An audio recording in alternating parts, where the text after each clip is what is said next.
In this video, we're going to have a look at how we can use the theorem of Pythagoras to determine unknown lengths in right-angled triangles. The theorem of Pythagoras goes as follows. In any right-angled triangle, the square of the length of the hypotenuse is equal to the sum of the squares of the other two sides.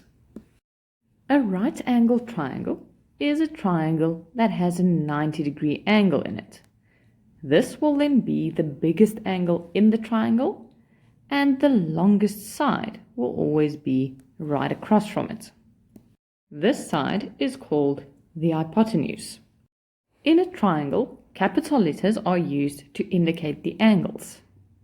To indicate a side, you can also choose to use the capital letters, and in our example, the hypotenuse will then be side AC.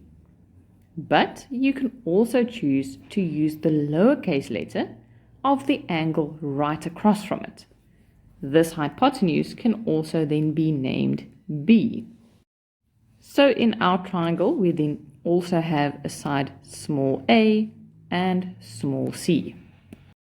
Next, when focusing on squares, it is important to know that 3 squared plus 4 squared is not 7 squared, but that you need to square each term on its own to then get 25.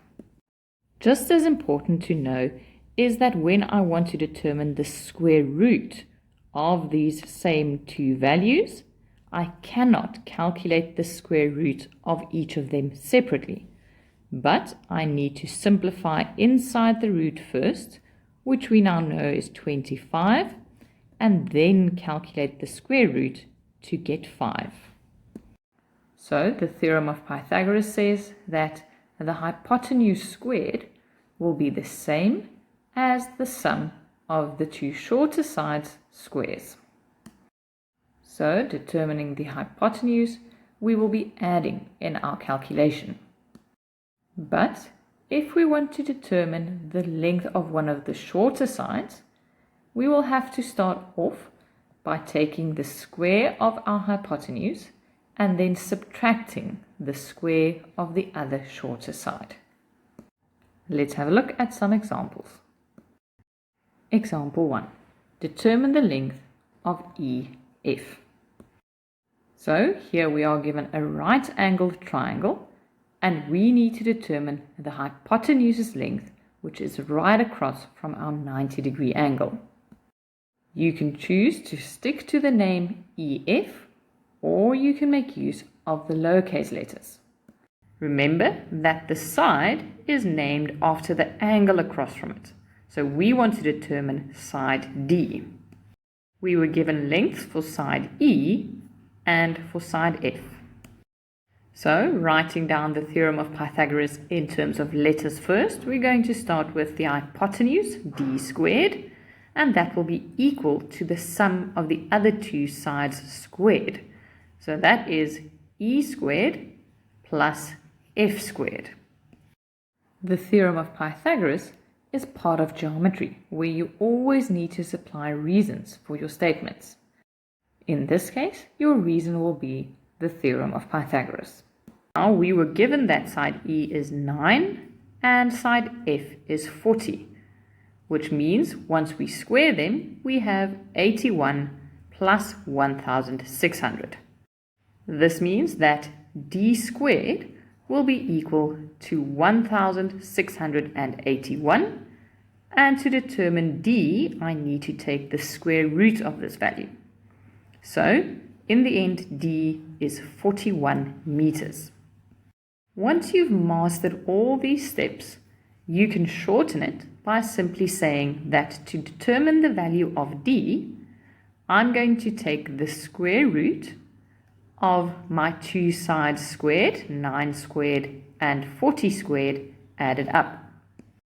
Then, using your calculator, you can immediately get that value of 1681, which will give you the value for D as 41 meters. Here, you are still going to supply your reason, Pythagoras. Example 1. Determine the length of BC. Here we still have a right-angled triangle, but this time we don't want to calculate the hypotenuse, but rather one of the shorter sides. In this case, we are using capital letters to indicate side BC, but you still have the choice to rather use your lowercase letters A, B, and C. In this case, we need to determine side A. So you can start off with the normal theorem of Pythagoras, saying that the hypotenuse squared is equal to the sum of the other two sides squared. We already know that the hypotenuse is 55. We want to determine A, and we were given that C is 33. We want to solve A, so we want the 33 squared on the left, and we do that by subtracting it. 55 squared minus 33 squared is 1,936. And if we now want only A, we need to determine the square root of this value. In the end, you will see that A is 44 millimeters. Instead of this, you can choose to remember that when determining one of the shorter sides in a right-angled triangle, you start off by squaring your hypotenuse and then subtracting the square of the other shorter side. Then you will once again get that value of 1,936, which you will need to square root, and then you will also have the answer of 44 millimeters. Example 3. Determine the value of x. This time I'm going to choose to start with my shorter option. So I'm going to say x squared, the shorter side I want to determine, is equal to the hypotenuse, my longest side squared, minus the other shorter side squared. My reason is still the theorem of Pythagoras. 15 squared minus 13 squared is 56, and now we need to determine the square root of this. 56 is not a perfect square, so now it will depend on your instructions whether you leave the answer in surd form or round the decimal value. I'm going to choose to round this to 2 decimal numbers, and that will be 7,48. So now you can make use of the theorem of Pythagoras to determine the hypotenuse by adding the squares of the two shorter sides, or you can determine the length of a shorter side by taking the hypotenuse squared and subtracting the other side squared.